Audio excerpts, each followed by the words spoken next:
Salve, salve galera, começando mais um vídeo do 3 pontos e a falta, e hoje o assunto vai ser Draft 2023. Quais foram os times que se saíram melhor e os times que se saíram pior nessas trocas, nessas negociações, nessas escolhas dos novatos da classe de 2023 da NBA. Vamos falar tudo isso e mais um pouco, mas antes, Filipão, antes é hora da gente pedir pra você para deixar aqui o seu like, ajudar a gente a chegar a cada vez mais fãs de NBA e também para assinar o canal para não perder nada aqui do 3 pontos e a falta. Só assinar o canal, clicar no sininho para receber as notificações de vídeos novos.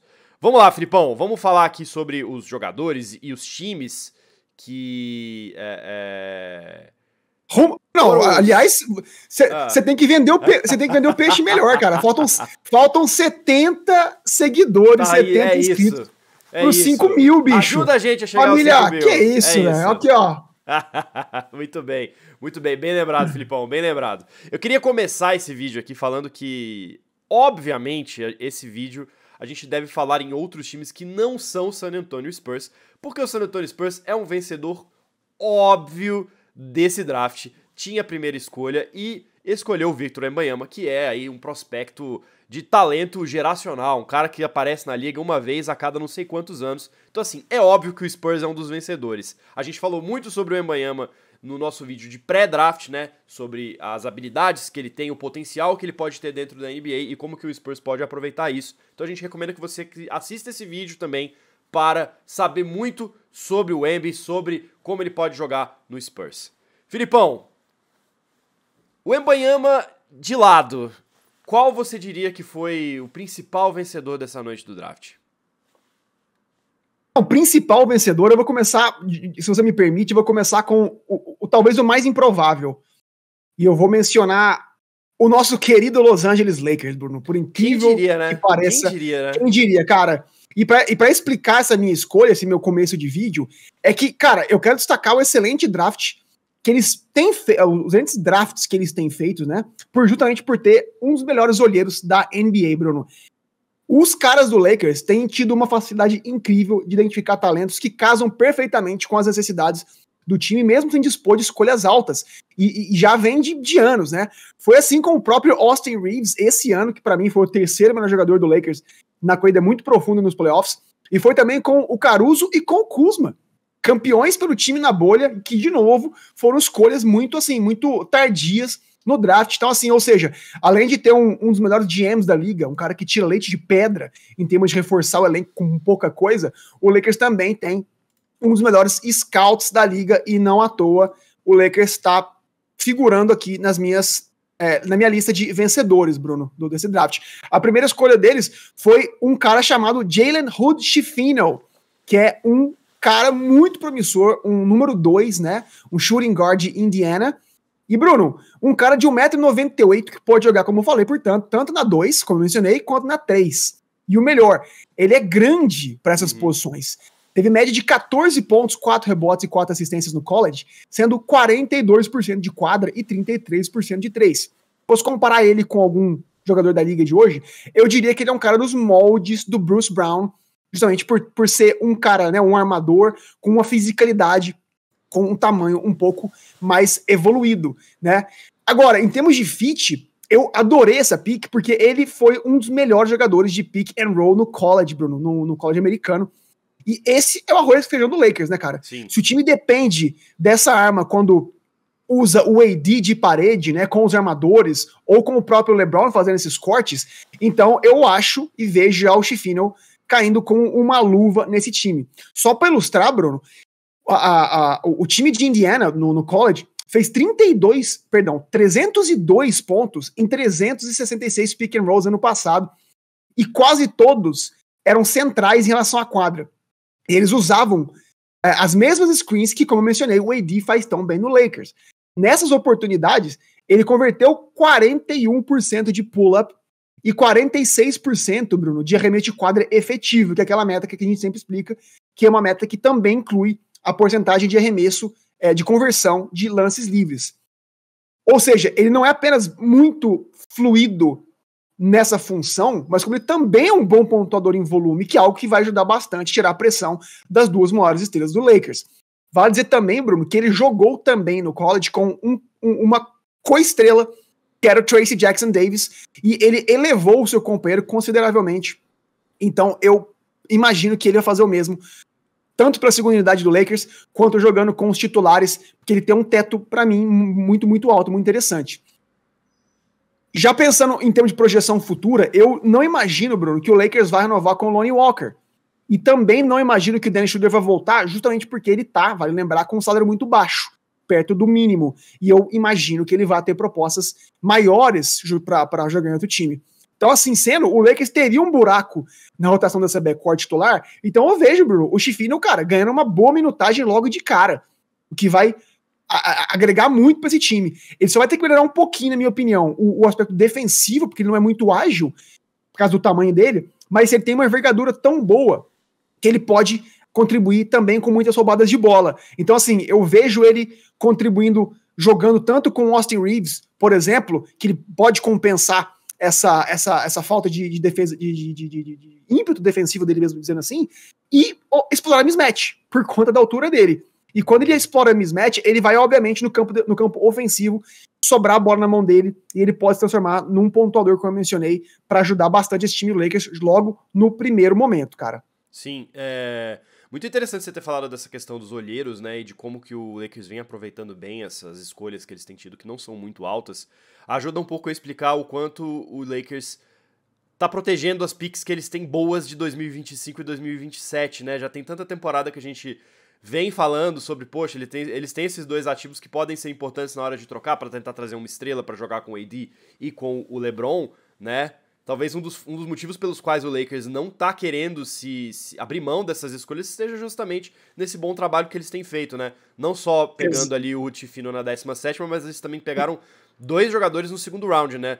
Pegaram ali a troca com o Nuggets, o Maxwell Lewis, que foi draftado pelo time campeão aí em 2023, mas foi trocado pro Lakers, e também draftaram na 47ª o Mojave King, e aí esse foi trocado pro Pacers, né? Foi envolvendo a troca ali toda que eles fizeram para ter o Maxwell Lewis, né? Exatamente, eu ia pontuar especificamente sobre o Maxwell Lewis, Bruno, porque ele é um cara não tão badalado, escolha de segundo round, mas o fato de que eles trocaram a pick 47 pela 40 com o Pacers e ainda deram 4 milhões para mover só 7 posições no draft, mostram que eles queriam justamente esse cara. Era o alvo específico deles. Ele é um ala típico, mas cujo maior atributo, na minha opinião, é o arremesso, Bruno, que também é outra carência do Lakers, né? Eles estão 47% de quadra no ano passado, sendo 67% de catch and shoot, o que é ridículo, e 35% de 3, o que é muito bom para um cara do tamanho dele, né? E, cara, eu acho que ele vai espaçar bastante a quadra para oferecer arremesso de longa distância no ataque e ser mais um cara físico, Bruno, ser mais um cara grande, um corpo grande, para ajudar na defesa, dado que a gente tem visto que a liga tem se tornado cada vez mais alta, crédito a esse campeonato do Denver Nuggets há poucas semanas atrás. Então, estou muito animado para ver esse time do Lakers, que ainda vejo adicionando peças na free agency, Bruno. Então, vamos ficar de olho. Vamos ficar de olho. Outro time também que surpreendentemente surge como um vencedor aí, e até é curioso porque ele tem feito escolhas interessantes, não é desse draft, né? É o Warriors, né, Filipão? Você até deixou ele listado aqui como um dos destaques pra gente comentar. E o Warriors pegou ali na 19ª posição o Brandon Vou tentar falar o nome do cara aqui que não é complicado. Brandon Podziemski, lá da Universidade de Santa Clara, exato, né? Exato. E é muito interessante porque o Warriors, eles já há algumas temporadas, eles têm tido uma estratégia de colocar essas escolhas de draft já no ano de calouro bastante na rotação, né? O nome que me vem muito à cabeça é o do Jonathan Kuminga, né? Foi draftado e teve muitas oportunidades de jogar já desde que ele chegou à liga. O que você imagina dessa escolha aí do Podziemski no Warriors, Filipão? Brunão, achei que foi incrível, porque eles conseguiram pegar um cara que, pra mim, já tem o DNA da cultura Golden State Warriors embutida nele, cara. É impressionante. E o mais legal é que ele começou a jogar o college, Bruno, pela faculdade que o meu irmão frequentou. Então, eu sempre acompanho com mais carinho os jogadores da Universidade de Illinois. Mas ele não conseguiu, infelizmente, muita minutagem por essa equipe e pediu transferência para Santa Clara. Foi onde tudo se transformou para ele, Bruno. E ele, cara, virou um dos maiores talentos, para mim, o melhor arremessador da classe. diga de passagem. 1-2, né? Porque o Dick também, que foi um moleque tratado pelo Toronto Raptors, se não me engano, é um exímio chutador também, mas o Podziemski, pra mim, tá numa categoria igual. Bruno, teve médias de 20 pontos, 9 rebotes, 4 assistências, chutando 48% de quadra, mas 44% de 3, Bruno. O que, pra mim, é a cara dos Splash Brothers, né? E ele também fez 66% de arremesso de quadra efetivo em catch and shoot. Então, por mais que ele tenha tamanho e envergadura, ele contribui com muitos roubos também. Justamente por ser um cara extremamente ágil, Bruno, e que joga pra cima. Pra efeito de comparação, que essa galera gosta, eu compararia ele com o Tyler Hero do seu Miami Heat, Bruno. Eu acho que ele é um cara que pode muito bem pegar fogo vindo da segunda unidade. Então é bom a gente ficar de olho nele.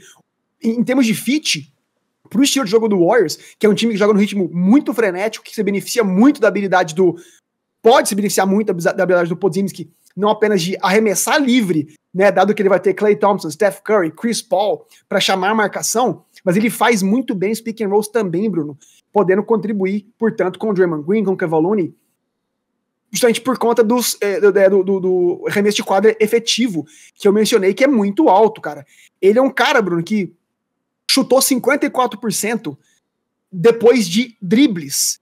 E ele chutou 52% depois que alguém fez essa barreira, depois que alguém fez esse screen pra ele. Ou seja, ele não é apenas um substituto perfeito, Bruno, pro Jordan Poole, que saiu agora indo pro Washington Wizards, mas ele também pode, pelos 9 rebotes incríveis que eu mencionei de média para um armador baixo como ele, suprir a possível saída do Donte DiVincenzo, que também está recebendo muito cortejo de outras equipes por aí, uma delas o meu New York Knicks.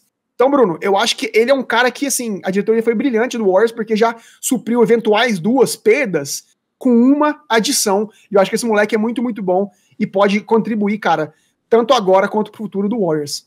Eu também acho que o Warriors vem trabalhando, né, numa estratégia muito interessante de 2 timelines, né, tentando maximizar ali o Big Three que eles já têm com o Steph Curry, Draymond Green e o Klay Thompson, e ao mesmo tempo tentando trazer essas novas caras ao time, né, já para no eventual, né, fim ali do Big Three que eles já têm, já não precisarem passar pelo processo de rebuild, né, já manter um time competitivo ali de certa forma. Acho que eles vêm fazendo um trabalho muito interessante e, de fato, as escolhas nesse draft refletem bastante o quanto que eles estão ligados nisso daí. Outro time, Filipão, passando aqui agora, outro vencedor aqui. Esse eu confesso que eu vou deixar até você falar o nome do time, que eu fico até surpreso que ele seja um dos vencedores, tendo em vista o quanto que, na minha opinião, ele não mereceu estar na posição que ele estava no draft desse ano. Que time é esse, Filipão?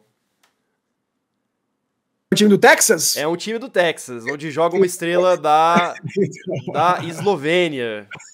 Eu tava só querendo confirmar contigo, pra não falar besteira aqui. Mas eu também fiquei tão surpreso quanto, Bruno. Assim, não é normal, não é corriqueiro a gente dizer que Mark Cuban e Dallas Mavericks fizeram algo interessante, né? Mas, cara, não apenas, Bruno, eles pegaram o cara que eles queriam, né? Trocaram sua pick para escolher 2 posições acima, mas no processo, eles também liberaram um contrato do Burtons, que criou espaço na folha salarial para então adicionar o Richaun Holmes e o Oliver Maxence Prosper, que é um talento também que vem criando bastante burburinho recentemente. Mas eu tô falando, basicamente, do Lively, né, que é o pivô que eles queriam e que eles conseguiram pegar e que é um grande talento, Bruno. E me lembra muito o Nick Claxton do Brooklyn Nets, que é um pivô que pode parecer um pouco franzino, né, em termos de físico, mas ele é excelente defensor de garrafão, não obstante. E não à toa, Bruno, o cara teve 2.4 blocos de média na faculdade, incluindo um jogo de 8 blocos, cara. Teve um jogo fantástico de 8 tocos que mostra o potencial defensivo desse cara. E o melhor, Bruno, os adversários marcados pelo Lively só chutaram 39,5% de quadra no passado, cara. Então, assim, na parte ofensiva, ele pode não produzir tanto, mas por você ter Kyrie e Luka no time, é exatamente isso que você precisa. Um pivô super defensivo, que faz bem os pick and rolls, e é isso que o Derek Lively vai trazer. Ele, Bruno, foi eleito o maior talento vindo de high school em 2022. Então eu vejo um potencial tremendo, um teto muito alto para esse cara, e achei, portanto, um excelente trabalho do Mavs, Bruno. Sim. É até, acho, um pouco injusto, né? Tendo em vista que o Mavs foi um time que ali conseguiu essa pick número 10 meio que na sorte, né? Totalmente na sorte, porque fez ali um esforço extremamente tardio de tanque, né? Pra poder subir um pouco as posições. E ainda assim conseguiu fazer um negócio interessante lá com o Sam Presti e trazer o jogador pra posição que eles mais precisam, né? Exato. Ali o garrafão do Mavs é de longe a posição mais carente. E é um cara que vai ter muita oportunidade, na minha opinião. Ele vai ter ali a possibilidade de já, talvez até entrar como titular mesmo para essa próxima temporada. Vamos ver como que o Mavs vai montar esse resto de time. Vai precisar fazer muita mudança também aí no mercado. Filipão, próximo time aqui para a gente comentar. Vencedores ainda, a gente teve muito mais vencedores do que perdedores, vocês já devem estar imaginando aqui nesse vídeo. Isso, foi um draft muito vencedor, cara, muito bom pra todo mundo. Muito bom pra todo mundo. Vamos agora nos mover aqui para as primeiras picks, né? A gente falou muito a gente não falou do Embanyama nesse vídeo, falou muito em outro vídeo.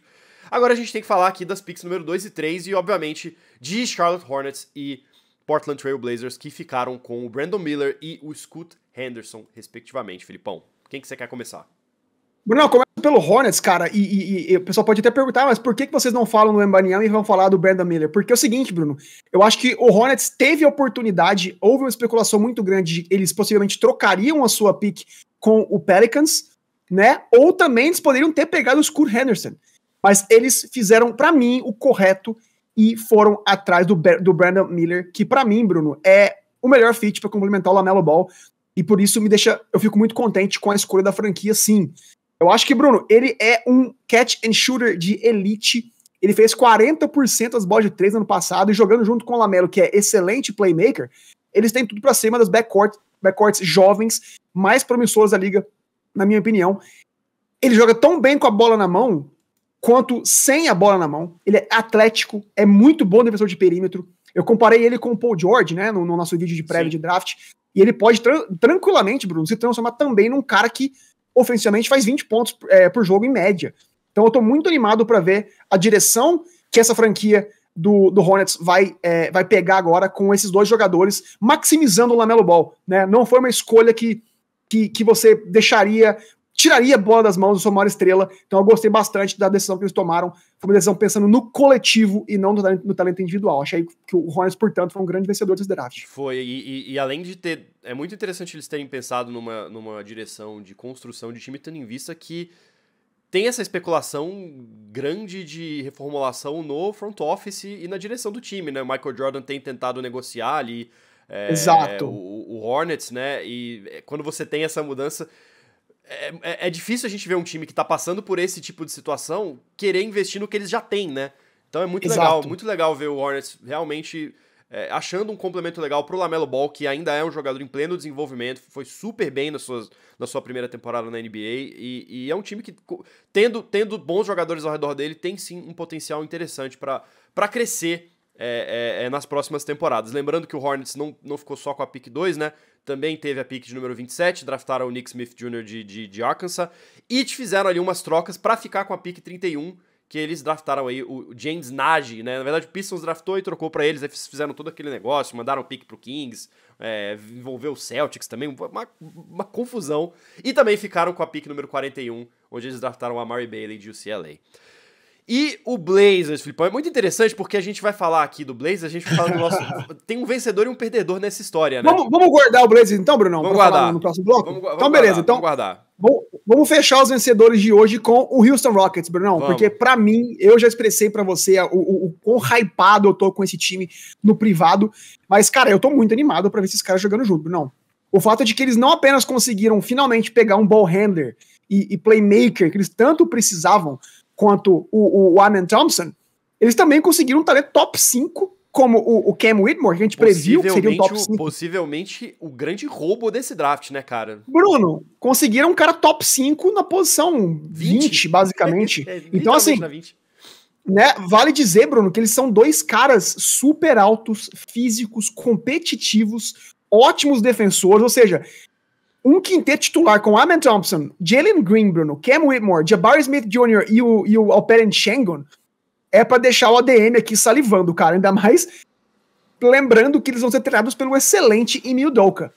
Então eu tô muito, muito, muito contente pela franquia, né? Houston Rockets, porque eles estão muito bem posicionados, Bruno, pro futuro.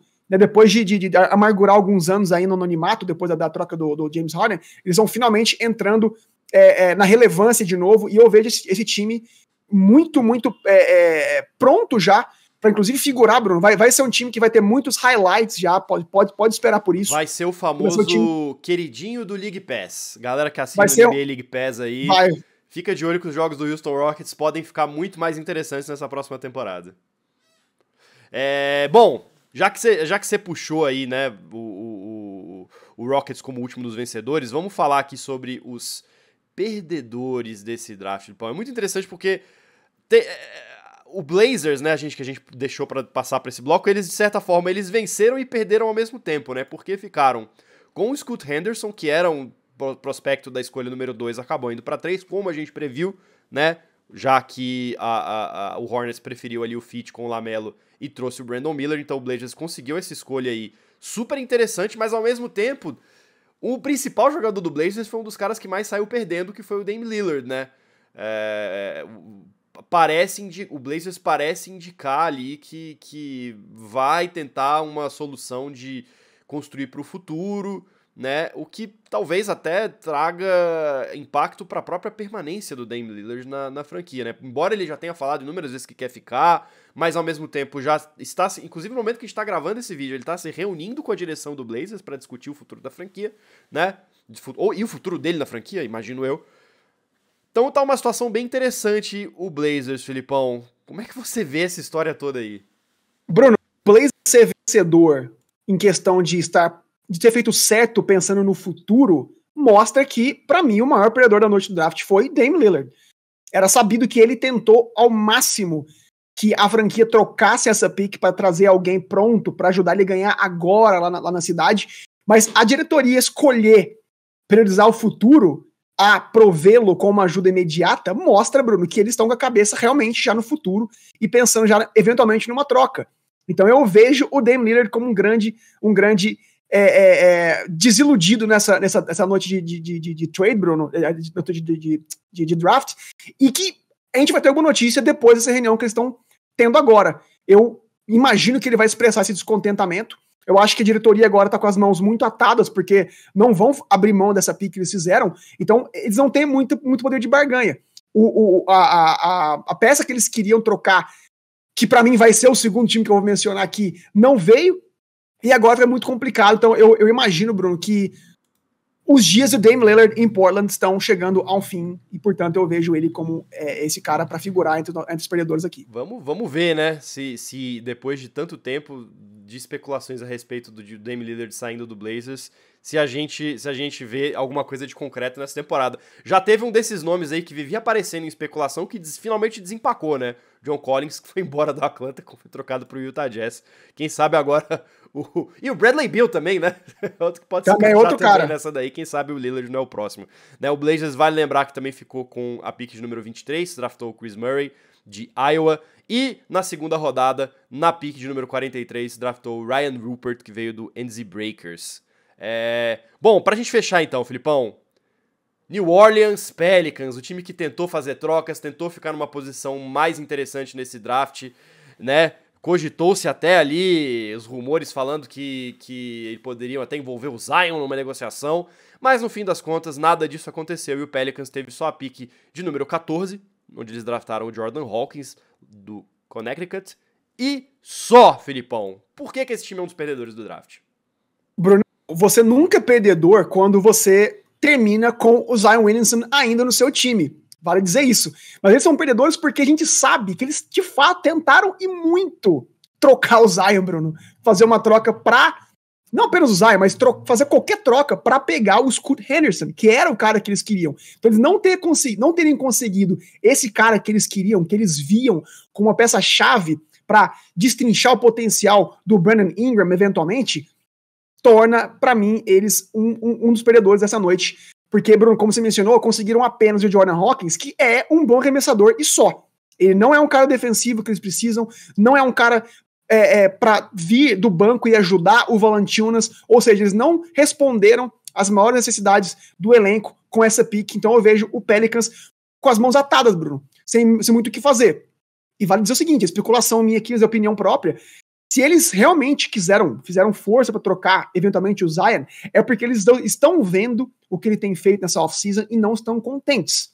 Ou seja, eles devem estar percebendo que o Zion não tem assim, muito futuro na franquia, ou por conta do peso, ou porque o mental dele não está lá na cidade. Então, por isso que para mim, continuar com o Zion, apesar do talento geracional que ele ainda é, pode ser ruim no longo prazo, dado que ele já expressou várias vezes que não quer ficar lá e tudo mais. Então, Bruno, esses para mim são os poucos perdedores do draft, de um draft que ajudou muita gente, que fortaleceu muito a liga. Então a liga para mim é muito vencedora nessa noite sim, então eu tô muito animado. Vamos ficar de olho aí, acho que também concordo com você, foi um draft em que, no geral, a maior parte dos times saiu fortalecida, né, o que não costuma acontecer tanto, assim, a gente sempre vê nas negociações ali alguns times que se dão muito melhor, né, como por exemplo o OKC no draft do ano passado, foi claramente o grande vencedor em relação a todos os outros. Esse daqui a gente acho que teve um certo equilíbrio ali, todo mundo meio que conseguiu o que queria, com poucas exceções que você já apontou aqui no vídeo. Agora a gente quer saber de você que está assistindo a gente, qual foi o grande vencedor e o grande perdedor deste draft de 2023. Deixa seu comentário aqui embaixo e não se esqueça de deixar um joinha aqui no vídeo também, super importante, e assinar o canal pra gente chegar aí aos 5.000 inscritos, Filipão. Tamo perto e a gente conta com você pra chegar nisso daí.